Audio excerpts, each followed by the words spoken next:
बिस्मिल्लाहिर्रहमानिर्रहीम। अस्सलाम वालेकुम व्यूअर्स, आप देख रहे हैं मनकेरा educator. Welcome back.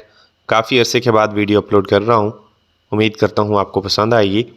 State training जो टीचर्स की हो रही है उसके तमाम तर सवालात के साथ मैं आपके साथ हाज़िर हूँ। बहुत सारी क्यूरीज़ हैं, बहुत सारे सवालात हैं। इस कायद एप्लीकेशन को लेके बहुत सारे टीचर्स जो है वो परेशान हैं और वो दिन रात जो है इसी ऐप में लगे हुए हैं कि हमारा जो किसी न किसी तरह स्कोर जो है वो 100 तक पहुंच जाए।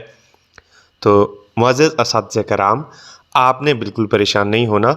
जैसे ही आप यूनिट 1 कंप्लीट करते हैं तो उसका मैक्सिमम स्कोर जो है आई थिंक सो वो 19 या 21 है। उसके बाद यूनिट 2 है, यूनिट 3 है। उसके बाद ये जो आपकी ऐप है और आपका कोर्स है ये लॉन्ग टर्म चलना है और आप लोग बिल्कुल परेशान ना हो। आप ये सारे के सारे सवालों के जवाबात दुरुस्त दें और आपके स्कोर्स जो है वो अच्छे बन जाएंगे और इसको एक ही दिन में आप 100 तक ले जाने की कोशिश ना करें और तहम्मुल मिजाजी के साथ अपने सवालात के जवाबात देखते जाएं और वहाँ पे पुट करते जाएं। मैंने तमाम तर सवालों के जवाबात मॉड्यूल 1 के यूनिट 1 के इस वीडियो में दे दिए हैं। आप वीडियो को पास करके वहाँ पे अपने सवालों के जवाबात सही तरीके से पुट कर सकते हैं। तो चलते हैं अपनी वीडियो की तरफ।